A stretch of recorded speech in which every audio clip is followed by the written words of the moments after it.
Hello class, welcome to the Proud of Science class, and today we will discuss about the genetics, some basic fundamental of class 10 biology. And on the last class we had discussed about the monohybrid ratio. Monohybrid ratio हमने पढ़े थे, उसमें 3 cases भी थे, उन्होंने जो बताए थे मेंडल ने. अब हम डाईहाइब्रिड के बारे में पढ़ेंगे. डाईहाइब्रिड रेशियो में क्या होता है कि वो 2 कैरेक्टर्स को लेके चलते हैं. मोनोहाइब्रिड में 1 कैरेक्टर को लेके चलता है और इसमें हम 2 कैरेक्टर्स को लेके चलेंगे. ठीक है. gives us dihybrid ratio gives us the breeding results with 2 pairs of contrasting characters. ये 2 pairs हमारे contrasting characters के लेके चलते हैं. मेंडल ने ये ट्राई किया तो कॉम्बिनेशंस को 2 कॉम्बिनेशन लिए थे. एक कॉम्बिनेशन में क्रॉसिंग वेराइटी ली थी, किसके साथ? राउंड एंड येलो के साथ लिया था इन्होंने. एक जो फीचर लिया था राउंड और येलो पी लिए थे. दूसरा जो इन्होंने अनदर वेराइटी ली थी उसमें रिंकल्ड और ग्रीन लिए थे, मतलब झुर्रीदार थे दाने और कैसे थे? ग्रीन थे. और एक राउंड थे, गोल तो प्रॉपर थे बट कलर कैसा था उनका? येलो था. इनका जब क्रॉस कराया गया राउंड येलो का रिंकल ग्रीन के साथ, तो इनकी क्या हो गया? इसका जो इन्होंने माना था वो राउंड का डबल आर माना था सिंबल, येलो का कैपिटल वाई माना था. डोमिनेंट कैरेक्टर्स थे. रिंकल के लिए स्मॉल आर लिए थे और ग्रीन के लिए इन्होंने स्मॉल वाई लिए थे. ठीक है. अब इनका जब क्रॉस कराया तो ये सारे डोमिनेंट है. मैंने आपको क्या बताया है, जब भी डोमिनेंट कैरेक्टर आता है रेसेसिव के साथ आता है तो भी वो डोमिनेंट के ही फीचर्स को शो करता है. तो जो डोमिनेंट के शो करेगा तो वो राउंड और येलो बनाएगा.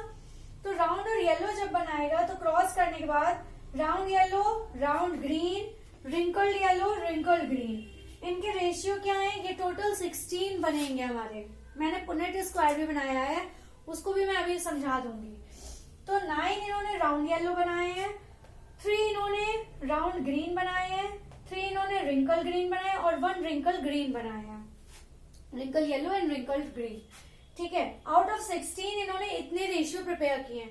9, 3, 12, 12, 3, 15, 15 एंड 1, 16. टोटल 16 हो गया. अब जो इन्होंने रेशियो दिया, जो इसका रेशियो बन के आया 16 में 9:3:3:1, राउंड येलो रिंकल येलो लिए. तो F1 जनरेशन जो तैयार हुई इनकी, तो इसका एक आर, इसका कैपिटल वाई, इसका स्मॉल आर, इसका स्मॉल वाई, सबके एक एक फीचर्स ये लेके आया.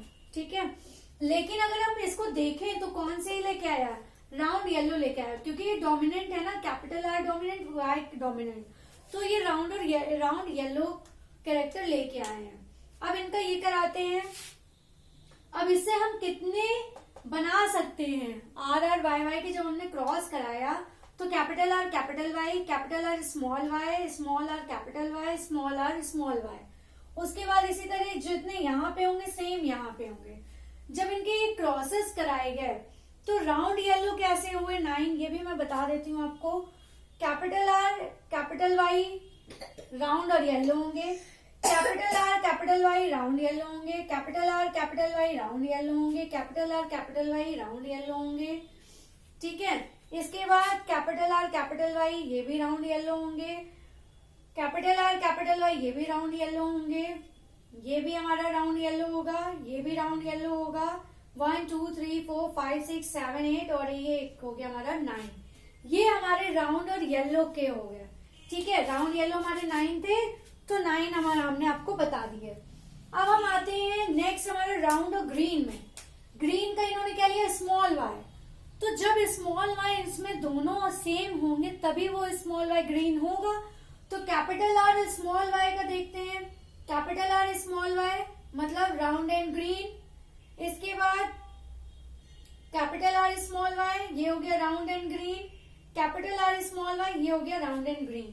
तो राउंड और ग्रीन के ये हमारे 3 थे, ये हो गए पूरे. अब इसके बाद हम देखते हैं ग्रीन मार्कर से मैं बताती हूँ रिंकल और येलो के. रिंकल का हमने स्मॉल आर लिया था, तो जब ये डबल आर में होगा तभी ये रिंकल होगा और स्मॉल वाई होगा तभी ये ग्रीन होगा. ठीक है. वो सॉरी रिंकल और येलो हमें बताना ना, तो येलो के लिए कैपिटल वाई होना चाहिए. तो स्मॉल आर कैपिटल वाई एक ये हो गया हमारा, स्मॉल आर कैपिटल वाई एक ये हो गया 2, और उसके बाद स्मॉल आर कैपिटल वाई ये हो गया 3. ये 3 हमारे ऐसे निकले जो क्या है हमारे रिंकल्ड और येलो है, 1 2 3, ठीक है, ये 3 हो गए। रिंकल्ड और ग्रीन के लिए ये हमारा एक पूरा है ना, ये रिंकल ग्रीन क्या है हमारा, small R small I small Y small Y, तो ये हो गया 1। तो 9:3:3:1। इसका क्रॉस मैंने आपको बताया था, एक ये लेंगे, इन चारों से क्रॉस करेंगे, फिर दूसरा ये लेंगे, फिर चारों से क्रॉस करेंगे, तीसरा, फिर चारों से क्रॉस, फिर ये लेंगे, फिर चारों से क्रॉस। इस तरह करके ये हमारे रेशियो पूरे बनते चले जाएंगे, ठीक है। ये था हमारा डाई हाइब्रिड क्रॉस। इसके फिनोटिपिक और जीनोटिपिक बता देती हूं मैं। फिनोटिपिक जीनोटिपिक क्या है इसके रेशियो हमारे, जो मोनोहाइब्रिड रेशियो बताया था हमने। क्लीन कर लेती हूँ, जगह तो पहले बनाऊं, ठीक है। तो पहले अब हम मोनोहाइब्रिड का जो बताया था 3:1 बताया था मैंने, है ना, और उसका क्या बताया था 1:2:1, ऐसे ही तो बताया था शायद। देखिए मोनोहाइब्रिड की जो मैंने बताए थे, मोनोहाइब्रिड क्रॉस, ठीक है। अब यहां बताते हैं फिनोटिपिक और यहां बताएंगे जीनोटिपिक। एक तरफ ये ले लो और एक तरफ ले लो डाई हाइब्रिड, ठीक है। तो मोनोहाइब्रिड का जो हमने क्रॉस आपको बताया था 3:1 बताया था, फिनोटिपिक का बताया था 3:1, और जीनोटिपिक टाइप का क्या था 1:2:1। ये था हमारा जीनोटिपिक का रेशियो। और डाई हाइब्रिड का जो फिनोटिपिक का रेशियो है 9:3:3:1। यही हमारा फिनोटिपिक है, यही हमारा जीनोटिपिक है। जीनोटिपिक बहुत ही कॉम्प्लेक्स है, इसलिए जीनोटिपिक बताते ही नहीं है, इतने बड़े उसमें है। तो जीनोटिपिक में यहाँ पे लिख दोगे आप वेरी कॉम्प्लेक्स, ठीक है। ये आप जब बड़े में ग्रेजुएशन वगैरह में अगर पढ़ते हो बॉटनी वगैरह तो उसमें बताया जाएगा। तो ये था हमारा क्रॉसेस पूरे हो गए। मोनोहाइब्रिड हम डिस्कस कर चुके, आज हमने डाई हाइब्रिड क्रॉस भी डिस्कस कर लिया है। अब हम जो मेंडल के 3 लॉ हैं उनको डिस्कस कर लेते हैं, है ना। जो मेंडल के 3 लॉज मैंने आपको वर्बली बताए थे कि जिसमें क्या क्या था, वो हम डिस्कस कर लेते हैं। Law of dominant, law of assortment, है ना, और लॉ ऑफ इंडिपेंडेंट, यही तो है, सेग्रीगेशन, सॉरी, ठीक है। इंडिपेंडेंट असॉर्टमेंट ही है, पूरा है, इंडिपेंडेंट है बट असॉर्टमेंट के साथ है। तो अब हम बात करते हैं इनके लॉज की। मेंडल के 3 लॉ हैं हमारे, उनके बारे में अब हम डिस्कस करेंगे। 3 लॉ, सबसे पहले अब हम बात कर लेते हैं मेंडल का जो सबसे पहला लॉ है हमारा, वो कौन सा है हमारा। सबसे पहले तो मैं बता दूं इनके 3 लॉ हैं, कौन कौन से हैं वो भी हम डिस्कस कर लेते हैं। Mendel's law of inheritance,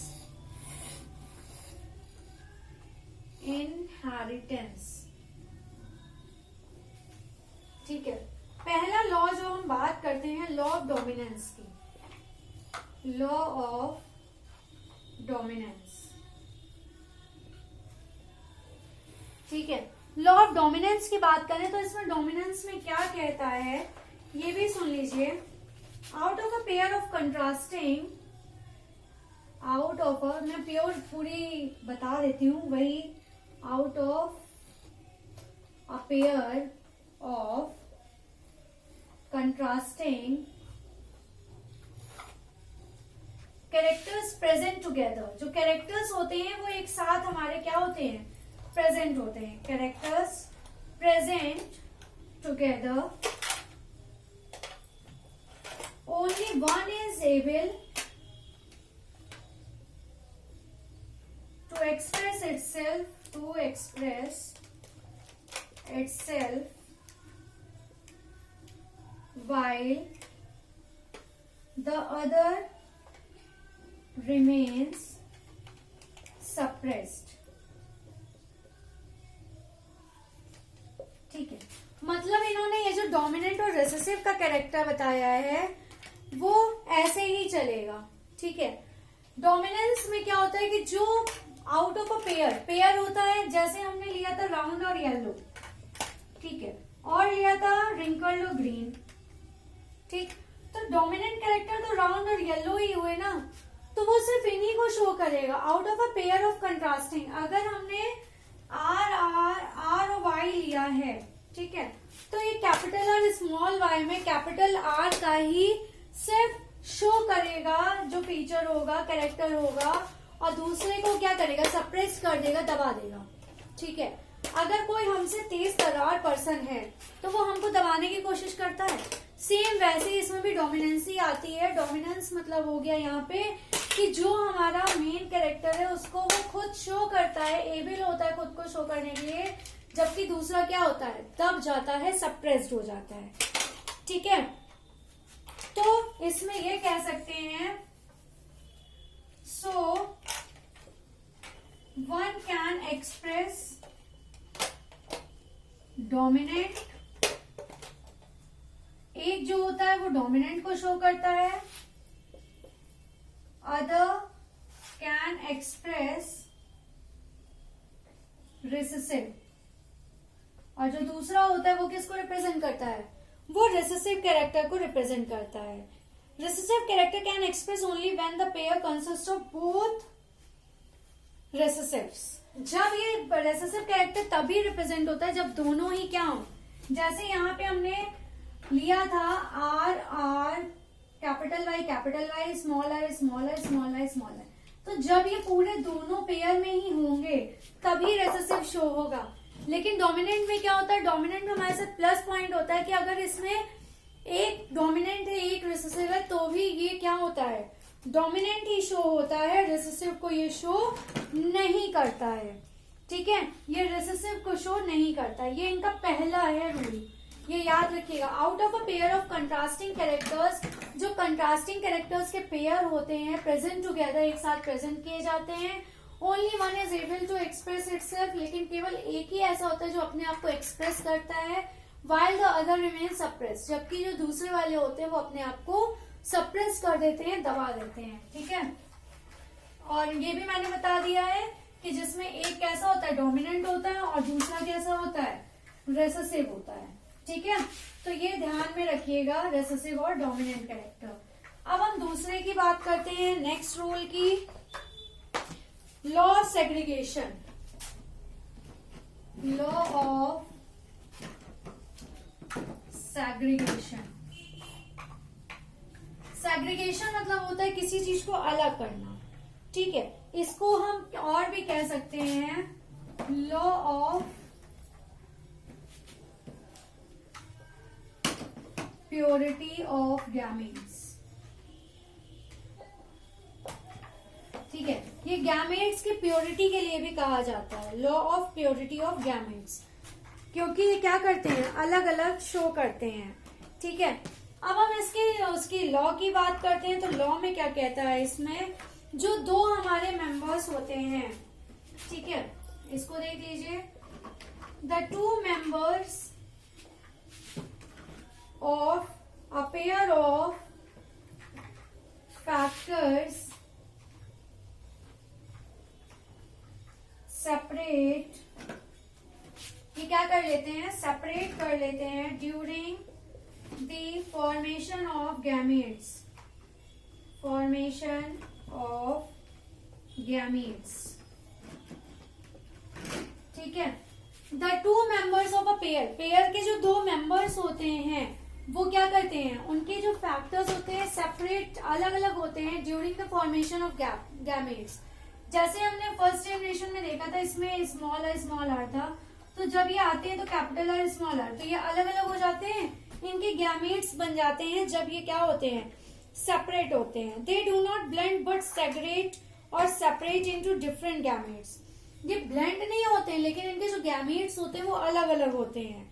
the gametes combine together by random fusion at the time of zygote formation.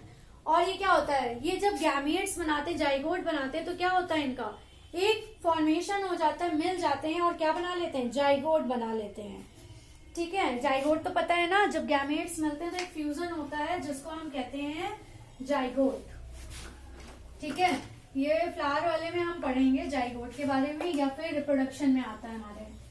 Okay, अब हम इसका थर्ड रूल पढ़ते हैं। थर्ड रूल हमारा क्या है, law of independent assortment, law of independent assortment.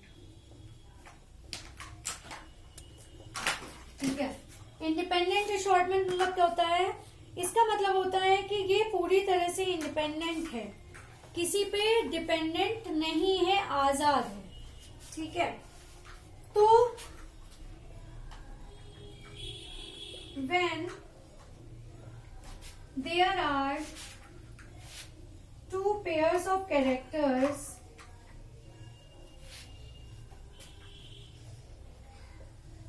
the distribution of the alleles of one character into the gametes is independent of the distribution of the alleles of the other character। ठीक है, when there are two pair of characters, जब दो pair होते हैं characters के, अलग अलग होते हैं पेयर्स। ठीक है, कैरेक्टर तो बताया है, जैसे कि हेयर का अलग हो गया, आई का अलग हो गया, इनके अलग अलग कैरेक्टर्स ले लिए। The distribution of the alleles, तो उसमें जो एलिस का डिस्ट्रीब्यूशन होता है of one character into the gamete, gamete में एक कैरेक्टर उसका जरूर आता है, is independent of the distribution of the alleles of the other character.